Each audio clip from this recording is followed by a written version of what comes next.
The afternoon sun beat down mercilessly on the dusty main street of Cedar Ridge, a small frontier town where wooden buildings stood like weathered sentinels against the endless sky. The heat shimmered off the dirt road, creating ghostly mirages that danced between the hitching posts and water troughs. Sarah Matthews stumbled toward the small wooden church at the end of the street, her worn leather boots dragging through the dust. Her once white dress was stained with dirt and dried blood from a gash on her arm, and her auburn hair hung limp and tangled around her pale face. She'd been walking for 2 days straight after her wagon broke down 20 miles outside town, her water gone since yesterday morning. The church steps seemed impossibly high as she approached them. Her vision blurred and she could hear her heartbeat thundering in her ears. Behind her, she was vaguely aware of townspeople going about their business. A woman hanging laundry, 2 men discussing cattle prices, children playing with wooden hoops. But no one looked her way. Sarah's legs gave out just as she reached the bottom step. She collapsed hard against the weathered wood, her body finally surrendering to exhaustion, dehydration, and the infection spreading from her untreated wound. The last thing she saw before darkness claimed her was a pair of worn moccasins stopping just inches from her face. Standing in the shadow of the general store across the street was Joseph Running Bear, a man whose presence most of the townspeople pretended not to notice. His Apache heritage was written in the sharp angles of his face, the deep bronze of his skin, and the way he moved with silent, careful steps. At 32, he'd learned to make himself invisible in places like Cedar Ridge, trading pelts and handmade items for supplies before disappearing back into the wilderness. He'd been watching the young woman's desperate approach for several minutes, his dark eyes taking in her condition with the trained observation of someone who'd survived by reading the signs others missed. When she fell, and when no one else moved to help, he didn't hesitate. Joseph crossed the street with quick, silent strides. He knelt beside Sarah, pressing his fingers gently to her neck to check her pulse, weak but steady. Her skin was burning with fever, and he could see the angry red lines spreading up her arm from an infected cut. "Miss," he said quietly, his English accented but clear. "Miss, can you hear me?" Sarah's eyelids fluttered, but she remained unconscious. Joseph looked around at the townspeople, who had finally noticed the commotion but kept their distance. Their expressions ranged from mild curiosity to obvious discomfort at his presence. "She needs help," Joseph called out to a woman standing nearby. "Water, at least." The woman clutched her shawl tighter and shook her head. "I don't know her. Could be anyone. Could be trouble." Joseph's jaw tightened, but he wasn't surprised. He'd seen this before, the way fear and prejudice could turn people away from basic human decency. He looked down at Sarah's fevered face and made his decision. Without another word, he slipped his arms under her body and lifted her carefully against his chest. She was lighter than he'd expected, her body weakened by whatever ordeal had brought her here. Her head lolled against his shoulder, and he could feel the heat radiating from her skin. "Where are you taking her?" someone called out, voice sharp with suspicion. Joseph didn't answer. He turned away from the church, away from the town, and began walking toward the line of cottonwoods that marked the beginning of the forest. His horse, a patient paint mare named Ayana, was tethered there in the shade, waiting for him as she always did. As he walked, Sarah stirred slightly in his arms, her lips moving soundlessly. Joseph looked down at her face. Young, maybe 22 or 23, with delicate features that spoke of a gentler life than the one that had brought her to collapse on church steps in a frontier town. "I've got you," he murmured, though he wasn't sure she could hear him. "You're safe now." The townspeople watched from their doorways and windows as the Apache man disappeared into the trees with the unconscious woman. Some shook their heads in disapproval, others whispered among themselves about what might happen to her, but none followed, and none offered to help. Joseph had expected nothing different. In his experience, people like those in Cedar Ridge were quick to judge and slow to act when action required courage or compassion. But he'd learned long ago that he couldn't control others' choices, only his own.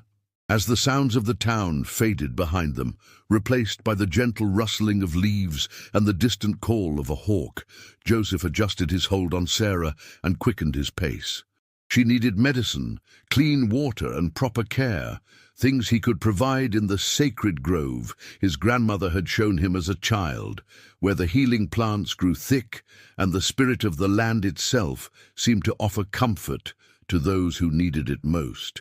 The forest welcomed them with cool shadows and the clean scent of pine and sage. Deep in the forest, where ancient pines stretched toward a canopy so thick that the afternoon sun filtered through in golden columns, Joseph had built a small shelter years ago. It was simple but sturdy, a framework of branches covered with bark and hides, situated near a clear spring that bubbled up from between moss-covered rocks. He laid Sarah gently on a bed of soft pine needles, covered with clean blankets, his movements careful and deliberate. Her breathing was shallow, and the fever had worsened during the ride. The infected cut on her arm was angry and swollen, red streaks spreading toward her shoulder.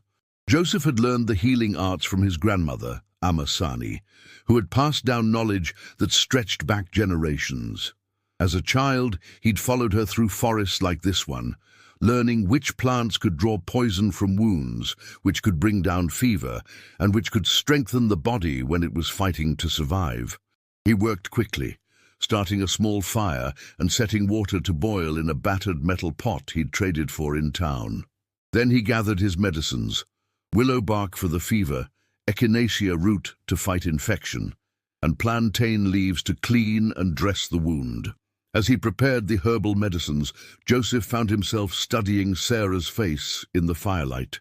Even unconscious and fevered, there was something about her that spoke of strength, a set to her jaw that suggested she'd faced hardship before and refused to surrender to it. "Who are you?" he murmured as he worked, grinding the willow bark between two stones. "What brought you to collapse on those church steps like you'd lost everything?" Sarah stirred as he gently cleaned her wound with warm water and crushed plantain leaves. Her eyes fluttered open for a moment, unfocused and bright with fever. "Please," she whispered, her voice barely audible. Don't let them." "Shh," Joseph soothed, his voice low and gentle. "You're safe. No one will hurt you here." Her eyes closed again, but her breathing seemed a little easier. Joseph continued his work, applying the herbal poultice to her wound and binding it with clean cloth. Then he lifted her head carefully and helped her drink small sips of the willow bark tea, even though she remained mostly unconscious. That first night, Joseph barely slept. He kept the fire burning low and checked on Sarah every hour, monitoring her fever and giving her water when she could take it. Sometime near dawn, her fever finally broke, and she fell into a deeper, more natural sleep. Over the next 3 days, Joseph tended to her with the patience and skill his grandmother had taught him. He made broths from pine needle tea and wild herbs, changed her bandages twice daily, and kept her clean and comfortable. Slowly, gradually, Sarah began to improve. On the 4th morning, she woke fully conscious for the first time. Joseph was sitting by the fire, working on repairing a leather bridle, when he heard her stirring. He looked up to find her watching him with clear blue eyes, no longer glazed with fever. "You," she said, her voice hoarse but steady. "You're the one who carried me." Joseph set aside his work and moved closer, but not too close. He could see the wariness in her expression, the way she tensed as if ready to run. "How are you feeling?" Sarah tried to sit up and winced, pressing a hand to her bandaged arm. "Better, much better. How long have I been?" 4 days. Joseph reached for a gourd filled with water and offered it to her. "You should drink." Slowly. She accepted the water gratefully, studying him over the rim as she sipped. "You saved my life." "Maybe. You're strong. You might have survived anyway." Sarah shook her head. "No, I felt myself fading. On those church steps, I felt like I was disappearing. And then you." She paused, looking around at the peaceful grove, the carefully tended fire, the neat arrangement of healing herbs drying nearby. "Why did you help me?" Joseph was quiet for a long moment, his dark eyes serious. "My grandmother used to say that the earth gives us what we need to heal each other. If we see someone suffering and we have the knowledge to help, we help. It's that simple. But I'm a stranger, a white woman, and you—" Sarah's voice trailed off, and Joseph could see her struggling with the complexities of their situation. "I'm Apache," he said simply. "I know what you're thinking. I know what they teach you about my people in towns like Cedar Ridge." Sarah looked away, shame coloring her cheeks. "I'm sorry. I never—" "You don't need to apologize for what others believe," Joseph said gently. "But you should know. I don't expect gratitude. I don't expect anything. When you're strong enough, you can return to town, and we'll never see each other again." Something in his tone made Sarah look at him sharply. There was a sadness there, a resignation that spoke of years of rejection and isolation. "Is that what you want? To never see me again?" The question seemed to surprise him. "What I want doesn't matter. It's what's safest for both of us." Sarah sat up straighter, ignoring the protest from her healing body. "What if I told you that for the first time in months I feel safe? What if I told you that the kindness you've shown me is the first real kindness I've experienced since—" She stopped, not ready to share that part of her story yet. Joseph studied her face, looking for deception or pity, but finding neither. "Then I'd say you've been living among the wrong people." "Maybe I have," Sarah said quietly. "Maybe I have." As Sarah's strength returned over the following days, so did her curiosity about the man who had saved her. Joseph was unlike anyone she'd ever known, quiet but not sullen, strong but never threatening, knowledgeable about the forest and its creatures in a way that seemed almost mystical, but was actually born of years of careful observation and respect for the natural world. She learned that he lived mostly alone, trading occasionally in towns like Cedar Ridge, but spending most of his time in the wilderness. His family, what remained of it, lived on a reservation 200 miles south, but he'd chosen the solitary life of the forest over the confined existence offered by the government. "Don't you get lonely?" Sarah asked one evening, as they sat by the fire, sharing a meal of rabbit stew and wild greens. Joseph considered the question, stirring the flames with a long stick. "Lonely is different from alone.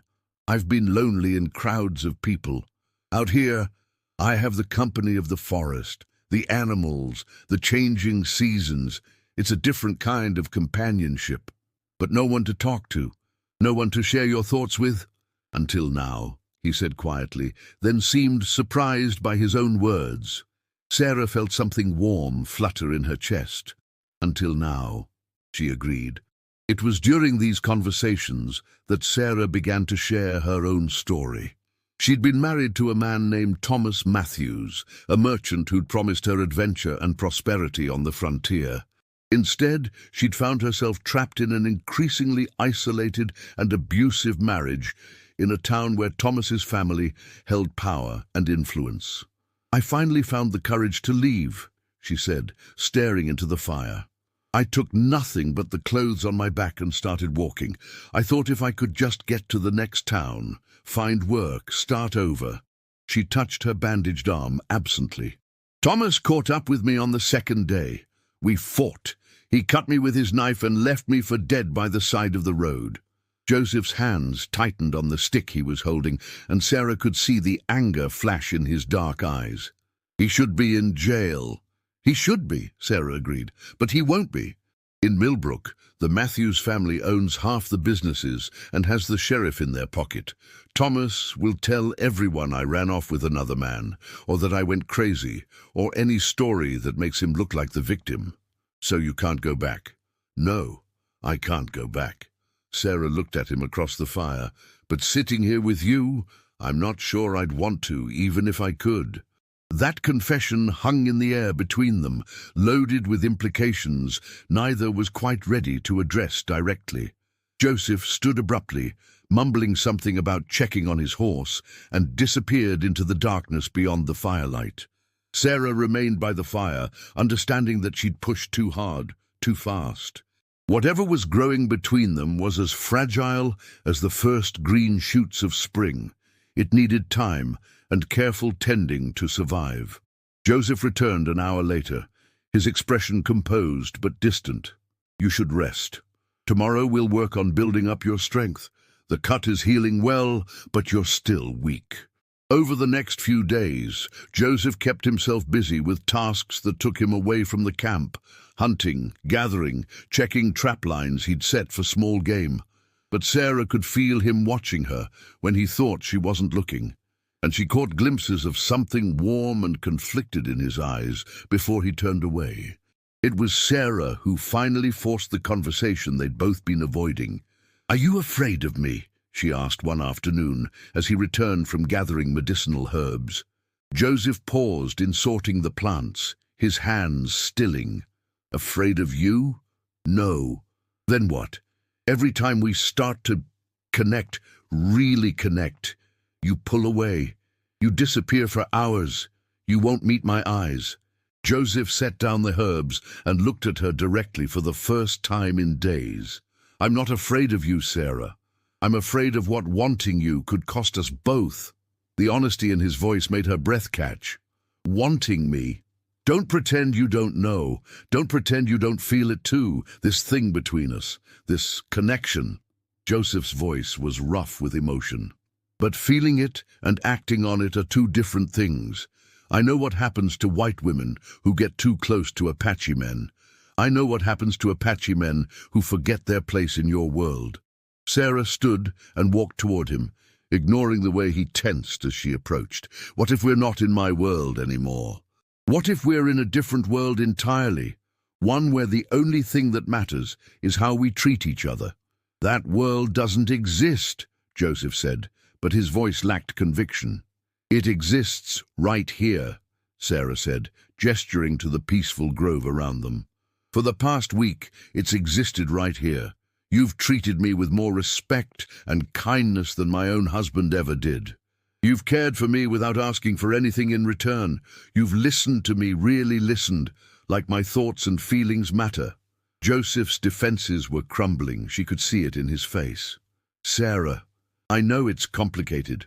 I know it's dangerous, but what if we're brave enough to try? What if we're brave enough to choose each other despite everything the outside world says we should do?" Joseph reached out then, his fingers tracing the line of her jaw with infinite gentleness. "You don't know what you're asking." "Yes, I do," Sarah whispered, leaning into his touch. "I'm asking you to stop running away from the best thing that's happened to either of us." When Joseph kissed her, it was with the careful reverence of a man who'd never expected to hold something so precious. And when Sarah kissed him back, it was with the fierce determination of a woman who'd finally found something worth fighting for. 2 weeks had passed since Sarah collapsed on the church steps in Cedar Ridge, and the outside world felt like a distant memory. In the sacred grove, surrounded by the constant whisper of wind through pine boughs and the gentle music of the spring, she and Joseph had found something neither had dared to hope for: love that transcended the boundaries their respective societies had tried to build between them. But reality has a way of intruding on even the most perfect sanctuaries. It was a Tuesday morning when they heard the horses approaching through the forest.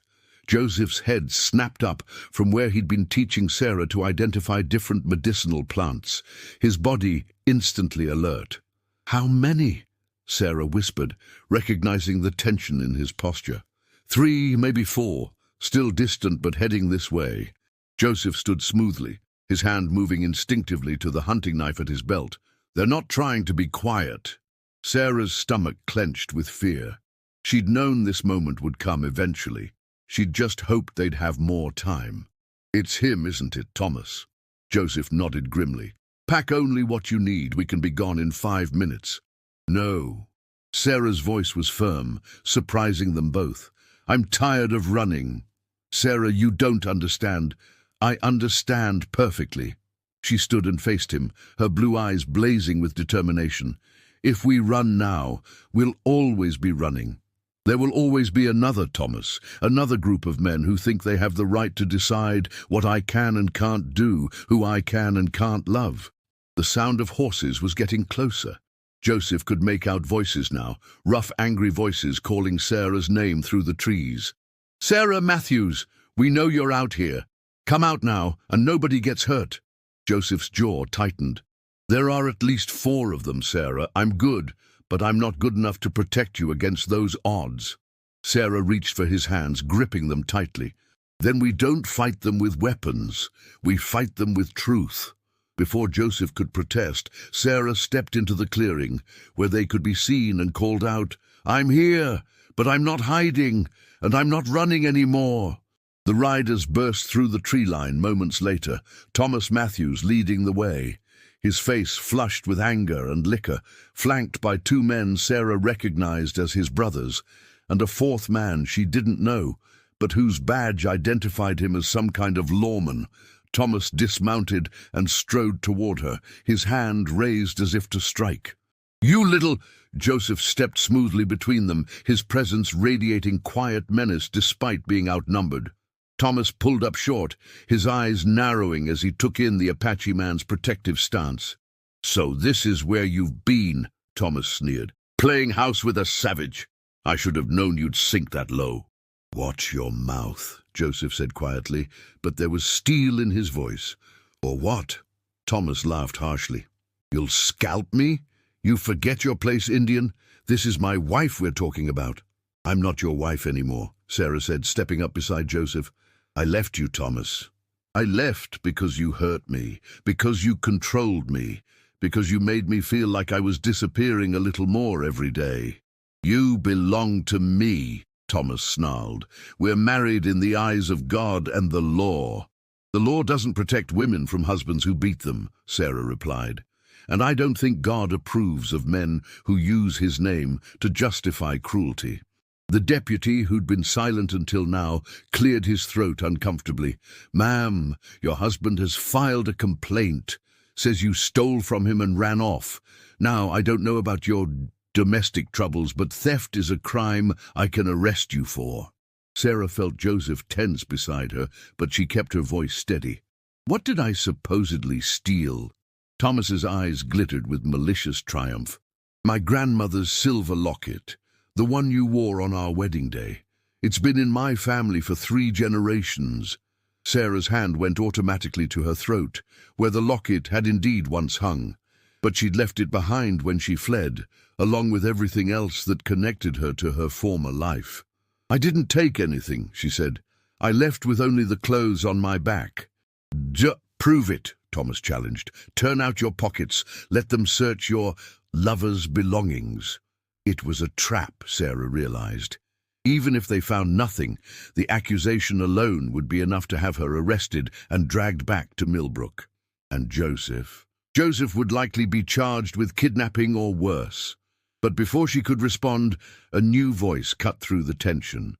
"That's enough." Everyone turned to see an elderly Apache woman emerging from the forest, moving with the quiet dignity of someone accustomed to respect. Her silver hair was braided with small feathers and beads, and her dark eyes held the kind of wisdom that comes from decades of watching the world and understanding its patterns. Joseph's entire demeanor changed. "Amasani," he breathed, using the Apache term for grandmother. "What are you doing here?" "I came because the spirits told me my grandson would need his family's support," the woman replied in English, though her accent was thicker than Joseph's. She walked directly to Sarah and studied her face with keen eyes. "And because they told me a daughter of my heart was in danger." Thomas stepped forward aggressively. "Look, old woman, this doesn't concern—" Amasani turned to him with a look so fierce that he actually stepped back. "You will not speak to me with disrespect, young man. I am Amasani of the Chiricahua Apache, granddaughter of warriors, keeper of the old ways. In this forest, among these sacred trees, I have more authority than your badges and your laws." She turned back to Sarah, her expression gentling. "My grandson has told me much about you in his prayers. The spirits whisper that you have chosen each other, despite the barriers others would build between you." The spirits? The deputy said skeptically. Ma'am, I respect your beliefs, but we're here on official business. Amasani smiled, and there was something in that smile that made all four men shift uncomfortably. Official business, yes, about a theft that never happened. She reached into a leather pouch at her side and withdrew something that gleamed silver in the dappled sunlight. Thomas's grandmother's locket dangling from its delicate chain. You see, Amasani continued calmly, when a man accuses his wife of theft and uses that accusation to bring armed men into sacred Apache land, the spirits sometimes provide evidence of the truth. Thomas's face went white, then red with rage. How did you— That's impossible, is it? Amasani asked mildly. Or is it simply that you lied, that you hid this locket yourself, planning to discover it among her belongings as proof of theft that never occurred?